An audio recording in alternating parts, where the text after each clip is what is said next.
ಯಾವುದೇ ಕೆಲಸನ ನಾವು ತುಂಬ ಪ್ಯಾಷನೆಟ್ ಆಗಿ ಮಾಡಿದಾಗ ಪ್ರೊಫೆಷ್ನಲಿ ಕಲ್ತಿರೋರ್ನೂ ನಾವು ಮೀರಿಸಬಹುದು ಆ ಕೆಲಸದಲ್ಲಿ.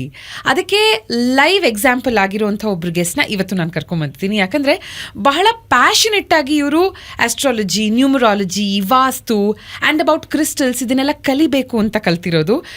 ಈ ಹಿಂದೆ ಕೂಡ ನನ್ನ ಪಾಡ್ಕಾಸ್ಟ್ ಸೀರೀಸಲ್ಲಿ ವಾಯ್ಸ್ ಆಫ್ ಬೆಂಗಳೂರಲ್ಲಿ ಸಾಕಷ್ಟು ಪ್ಯಾಷನೆಟ್ ಆಗಿರುವಂಥ ಹಿಸ್ಟಾರಿಯನ್ನ ಕರ್ಕೊಂಬಂದಿದ್ದೆ, ಇಫ್ ಯು ರಿಮೆಂಬರ್. ಸೊ ಅವರು ಸ್ಕೂಲ್ ಡೇಸಿಂದ ಓದ್ಕೊಂಬಂದಿದ್ದು ಒಂದು, ಪ್ರೊಫೆಷ್ನಲಿ ಮಾಡಿದ್ದು ಒಂದು, ಬಟ್ ಪ್ಯಾಷನ್ ಅವರದ್ದು ಏನಾಗಿತ್ತು ಅದನ್ನು ಫಾಲೋ ಮಾಡಿಕೊಂಡು ಬಂದಾಗ it took him to places. So Meeta Crystal numerologist ಅಂತ ಸಿಕ್ಕಾಪಡೆ ಫೇಮಸ್ ಆಗಿರುವಂಥ ಮೀತಾ ಅವರೇ ಬಹಳ ಪ್ಯಾಷನೆಟ್ ಆಗಿ ಇದನ್ನು ಮಾಡ್ಕೊಂಡು ಬಂದಿದ್ದೀರಾ ನೀವು ಕಳೆದ 1 ದಶಕದಿಂದ. Okay, Meeta, a beautiful name, right? So ಜನ ನನ್ನ ಹೆಸರೇನು ಅಂತ ಕೇಳಿ ನಾನು ಹೇಳಿದಾಗ ಸೌಜನ್ಯ ಅಂತಂದಾಗ ತುಂಬ ಚೆನ್ನಾಗಿದೆ ಹೆಸರು ಅಂತ ಯಾರೇ ಹೇಳಿದಾಗಲೂ ಚಿಕ್ಕ ವಯಸ್ಸಲ್ಲಿ ನನಗಿದು ಇಷ್ಟ ಆಗ್ತಿರ್ಲಿಲ್ಲ. ಓಕೆನಾ, ಸೌಜನ್ಯ ನನಗಿಷ್ಟ ಇಲ್ಲ ಹೆಸರು ಅಂತ. ಬಟ್ ಇವಾಗ I really love my name, ಆಯಿತಾ? ಬಿಕಾಸ್ ನನಗೆ ಚಿಕ್ಕ ವಯಸ್ಸಲ್ಲಿ I wanted a more common name, ಎಲ್ಲರಿಗೂ ಇರುವಂಥ ಒಂದಷ್ಟು ಹೆಸರುಗಳು, ನನಗೆ ಯಾಕೆ ಈ ಥರ ಇಟ್ಟಿಲ್ಲ ಅಂತ. ಬಟ್ ಇವಾಗ ತುಂಬ ಖುಷಿ ಅಂತ ಅನ್ಸುತ್ತೆ. ಹೆಸರಲ್ಲಿ ಏನಿದೆ ಅಂತ ಕೇಳಬಹುದು. ಹೆಸರು ಅಂತ ಮಾತಾಡ್ತಾ ಭಾಗವತ ಪುರಾಣದಲ್ಲಿ ನಾವು ಒಂದು ಉಲ್ಲೇಖ ತಗೋಬಹುದು. ಅಜಮಿಳ ನಾರಾಯಣನ ಜಪವನ್ನು ಮಾಡಿದ್ದಕ್ಕೆ 1000 ಪಾರಾದ. ಇನ್ನು ವಿಷ್ಣು ಸಹಸ್ರನಾಮದಲ್ಲಿ ವಿಷ್ಣುವಿನ 1,000 ನಾಮಗಳು ಏನು ನಾವು ಕೇಳ್ತೀವಿ, ಹೇಳ್ತೀವಿ, ಪಠಣ ಮಾಡ್ತೀವಿ, ಅದು ಹೆಸರಿನ ಪಠಣ ಮಾತ್ರ ಅಲ್ಲ, ಅಲ್ಲಿ ಶಕ್ತಿಯ ಆವಾಹನೆ ಆಗ್ತಾ ಇದೆ. ಹಾಗಾಗಿ ನನ್ನ ಮೊದಲ ಪ್ರಶ್ನೆ ಮೀತಾ ಅವರೇ, ವಾಟ್ಸ್ ಇನ್ ಅ ನೇಮ್? ಹೆಸರು ಯಾಕೆ ಒಬ್ಬ ವ್ಯಕ್ತಿಗೆ ಬಹಳ ಮುಖ್ಯ? ಕೆಲವೊಂದು ಹೆಸರು ಅವನ ಒಂದು ಜೀವನವನ್ನೇ ಬದಲಾಯಿಸುತ್ತೆ. ಅದು ಯಾರೇ ಆಗಿರ್ಬೋದು. ಇವಾಗ ನೀವು ಹೇಳಿದ್ರಿ ನನ್ನ ಹೆಸರು ಸೌಜನ್ಯ, ಮೊದಲಿಗೆ ನನಗಿಷ್ಟ ಇಲ್ಲ ಅಂತ, ಆಮೇಲೆ ನಿಮ್ಗೆ ಇಷ್ಟ ಆಯಿತು ಅಂತ. ಯಾಕೆ ಇಷ್ಟ ಆಯ್ತು ಹೇಳಿ? ಈಗ ಎಲ್ಲರ ಬಾಯಲ್ಲೂ ನಿಮ್ಮ ಹೆಸರು ಬರ್ತಾ ಇದೆ, ಅದನ್ನು ಕೇಳೋಕ್ಕೇ ಒಂದು ಇಂಪಾಗಿರುತ್ತೆ. ಇವಾಗ ನಮ್ಮ ಮನೇಲಿ ಒಂದು 4 ಜನ ಹೆಸರು ಹೇಳೋದು ಬೇರೆ, ನಮ್ಮ ಕುಟುಂಬದವ್ರು ಹೇಳೋದು ಬೇರೆ, ಬಟ್ ಹೊರಗಡೆ ಜನ ನಮ್ಮ ಹೆಸರನ್ನ ತುಂಬ ಜನ ನಮ್ಗೆ ಹೇಳಿದಾಗ ನಾವು ಎಷ್ಟು ಖುಷಿ ಪಡ್ತೀವಿ. ಅದರಿಂದ ನಮಗೆ ನೇಮು, ಫೇಮು ಎಲ್ಲವೂ ಬರುತ್ತೆ. ಸೊ ಈ ಹೆಸರು ಅಂತ ಬಂದಾಗ ಕೆಲವೊಂದು ಹೆಸರಲ್ಲಿ ಆ ಒಂದು ಪಾಸಿಟಿವ್ ಇರುತ್ತೆ.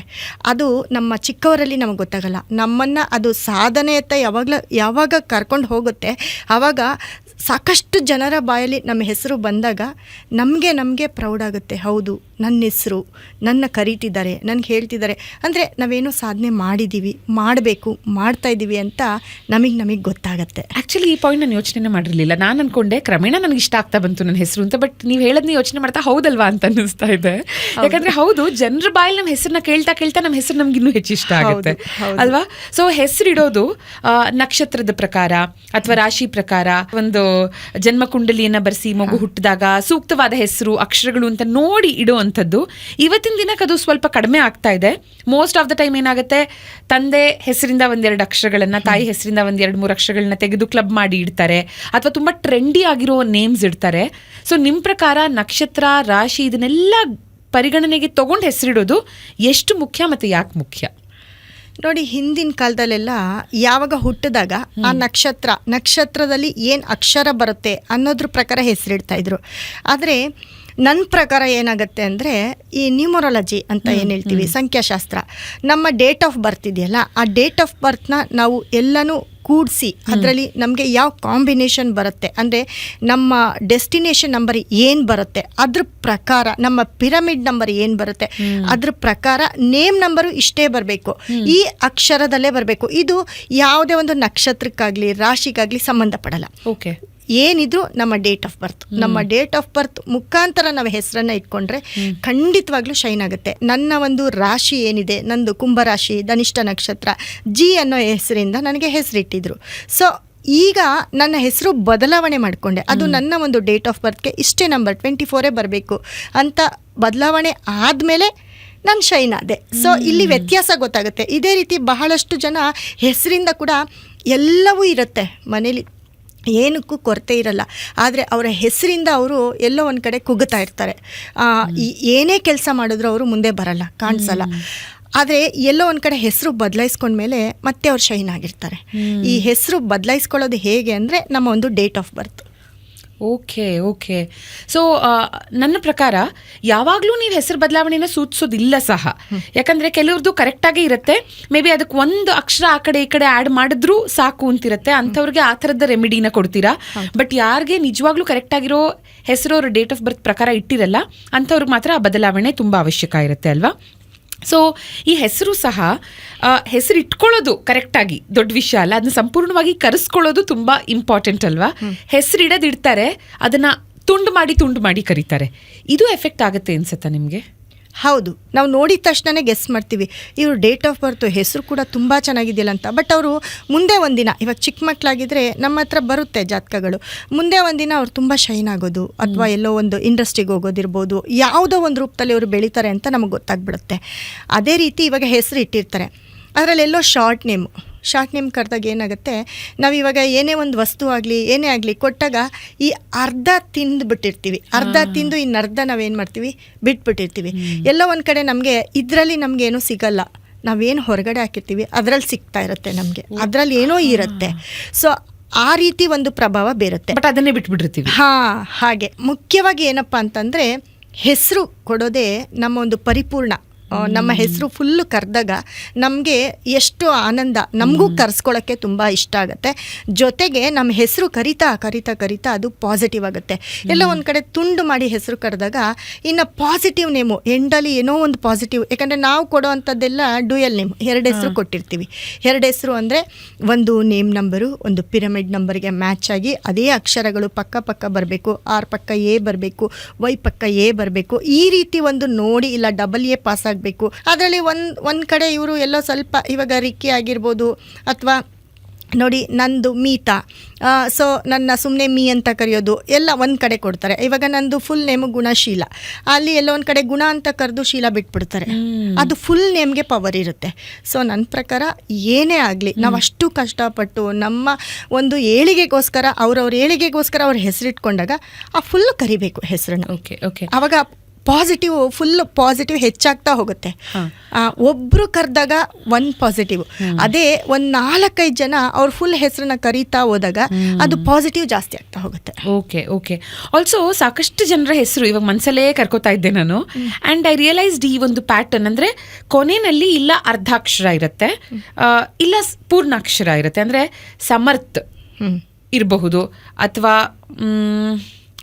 ಆಕ್ಚುಲಿ ಹುಡುಗರ ಹೆಸರಲ್ಲಿ ಸಾಕಷ್ಟು ಈ ಥರದ್ದು ಕಂಡು ಬರುತ್ತೆ. ಇವಾಗ ಸೌಜನ್ಯ ಅಂದಾಗ ಸೌಜನ್ಯ ಅಲ್ಲ, ಅದು ಸೌಜನ್ಯ ಪೂರ್ಣಗೊಳ್ಳುತ್ತೆ ಅದು. ಸೊ ಸಾಕಷ್ಟು ಹೆಸರುಗಳು ಅರ್ಧಕ್ಕೆ ಆಗುತ್ತೆ, ಅದು ಓಕೆನಾ? ಕೆಲವರೆಲ್ಲ ನೋಡಿ, ಇವಾಗ ಸಮರ್ಥ್ ಅಂತ ನೀವು ಹೇಳಿದ್ರಿ, ಅದೇ ತಗೊಳ್ಳೋಣ ಎಕ್ಸಾಂಪಲ್. ಇವಾಗ ಗೌತಮ್ ಅಂತ ಇರುತ್ತೆ, ಅದನ್ನ ಫ್ಯಾಷನ್ ಆಗಿ ಇಟ್ಟಿರ್ತಾರೆ, ಅದನ್ನ ಹಾಕಿರ್ತಾರೆ. ಆದ್ರೆ ಮನೇಲಿ ಹಿರಿಯರು ಇರ್ತಾರೆ ನೋಡಿ, ದೊಡ್ಡವರು ಇರ್ತಾರೆ, ಅಜ್ಜಿನೋ ತಾತನೋ, ಅವರೆಲ್ಲ ಗೌತಮ್ ಅಂತ ಕರೆಯಲ್ಲ, ಸಮರ್ಥ ಅಂತ ಕರೆಯಲ್ಲ, ಗೌತಮ ಸಮರ್ಥ ಅಂತ ಕರೀತಾರೆ. ಸೊ ಎಲ್ಲೋ ಒಂದ್ ಕಡೆ ಆ ಹೆಸರಿಗೆ ಫುಲ್ಫಿಲ್ ಮಾಡ್ತಾರೆ ಅವರು.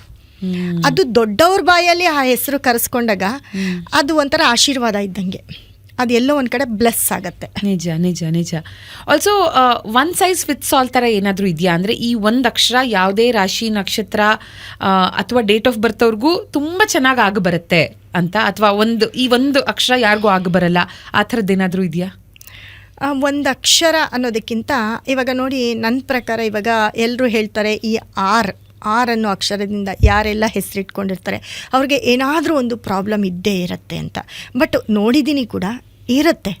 ಆದರೆ ಇವಾಗ ಹಂಗಂತ ಆ ಅಕ್ಷರ ಇಟ್ಕೊಂಡಿರೋರೆಲ್ಲರೂ ಈ ಹೆಸರನ್ನ ಬದಲಾಯಿಸ್ಕೊಳ್ಳಲ್ಲ. ಯಾಕಂದರೆ ಅದರಲ್ಲಿ ಅವರು ನೇಮು ಫೇಮು, ಯಾಕಂದರೆ ಸಕ್ಸಸ್ ನೋಡಿರ್ತಾರೆ, ಅವ್ರಿಗೆ ಹಿನ್ನೆಲೆ ಇರಲ್ಲ.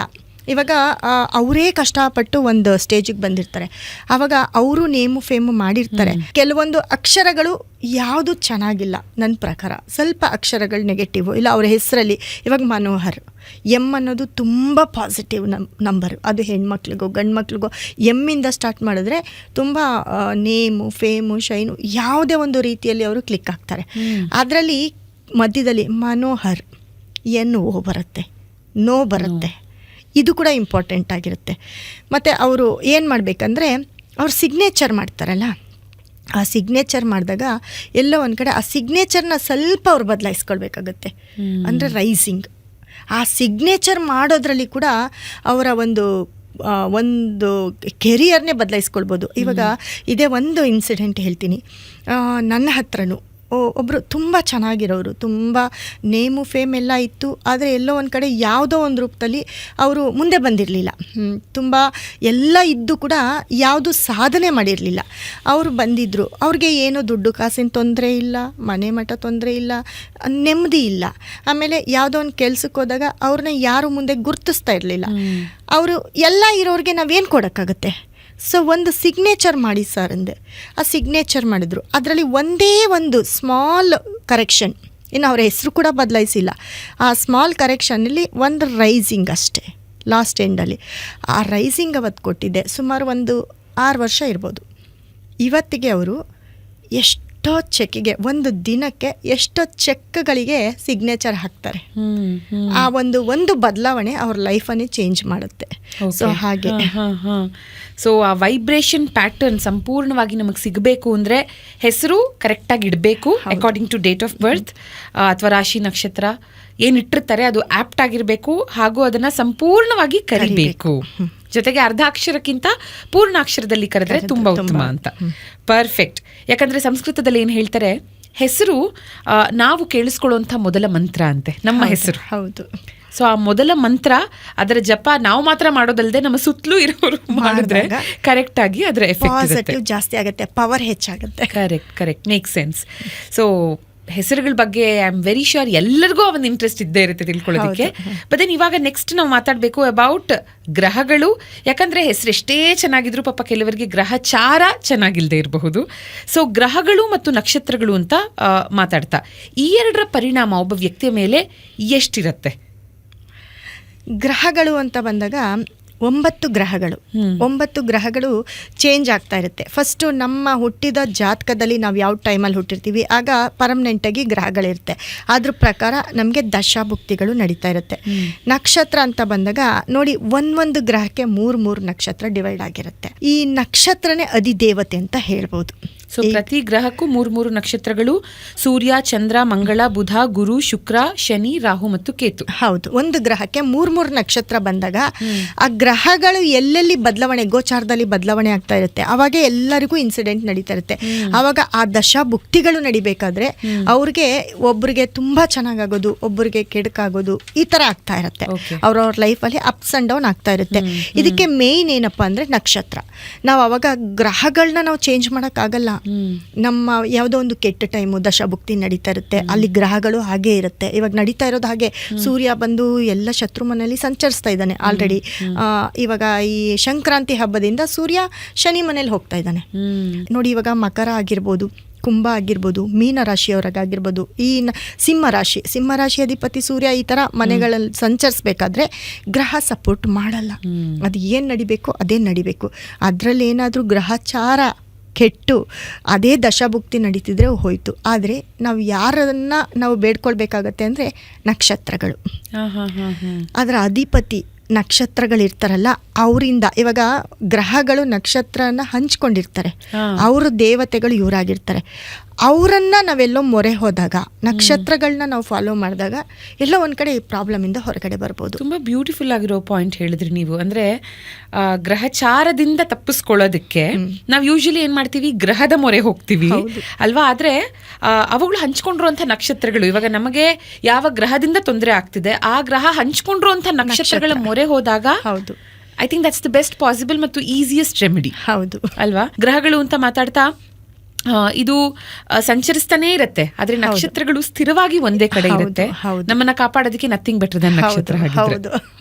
Okay okay. ಇವಾಗ ನಾವು ನಕ್ಷತ್ರ ಹೇಳ್ತಾ ಇದ್ರಿ ಅಲ್ಲ, ಇವಾಗ ಗ್ರಹಗಳು ಸಂಚರಿಸ್ತಾನೆ ಇರ್ತಾರೆ. ಅವ್ರು ಯಾವ ಮನೇಲಿ ಹೋದಾಗ, ಇವಾಗ ನಮ್ಮ ಶತ್ರು ಮನೆ ಇರುತ್ತೆ. ಇವಾಗ ನಮಗೆ 4ನೇ ಮನೆ, 8ನೇ ಮನೆ, 6ನೇ ಮನೆಯಲ್ಲಿ ನಮ್ಮ ಫೇವ್ರೆಟ್ ಗ್ರಹ ಅಂದರೆ ಇವಾಗ ಸೂರ್ಯ ಆಗಿರ್ಬೋದು, ಚಂದ್ರ ಆಗಿರ್ಬೋದು, ಈ ರೀತಿ ಆ ಗ್ರಹಗಳು ನಮ್ಮ ಆಪೋಸಿಟ್ ಮನೆಗಳಲ್ಲಿ ಹೋದಾಗ ನಮಗೆ ಕಷ್ಟ. ಆದರೆ ಆ ಗ್ರಹದ ನಕ್ಷತ್ರಾಧಿಪತಿ ಅಂದರೆ ಇವಾಗ ಏನು ಹೇಳ್ತೀನಿ, ರಾಹು ಬಂದು ಕುಂಭ ರಾಶಿಯಲ್ಲಿದ್ದಾನೆ. ಅದು ಸಿಂಹ ರಾಶಿಗೆ, ಕನ್ಯಾ ರಾಶಿಗೆ 6ನೇ ಮನೆ ಆಗಿರುತ್ತೆ. ಆದರೆ ರಾಹು ಶತಭಿಷ ನಕ್ಷತ್ರಕ್ಕೆ ರಾಹು ಅಧಿಪತಿ ಆಗಿರ್ತಾನೆ. ಅದೇ ಶತಭಿಷ ನಕ್ಷತ್ರ ಶತಭಿಷ ನಕ್ಷತ್ರನ ನಾವು ಫಾಲೋ ಮಾಡಬೇಕಾಗತ್ತೆ. ಆ ಶತಭಿಷ ನಕ್ಷತ್ರನ ಮೊರೆ ಹೋಗಬೇಕಾಗತ್ತೆ. ಅಂದರೆ ನಕ್ಷತ್ರ ಕೂಡ ಇಂಪಾರ್ಟೆಂಟ್ ಅಂತ ಹೇಳ್ತಾ ಇದ್ದೀನಿ. ಇಲ್ಲ, ನಕ್ಷತ್ರಕ್ಕೆ ಅಧಿದೇವತೆ ಒಬ್ರು ಇರ್ತಾರೆ.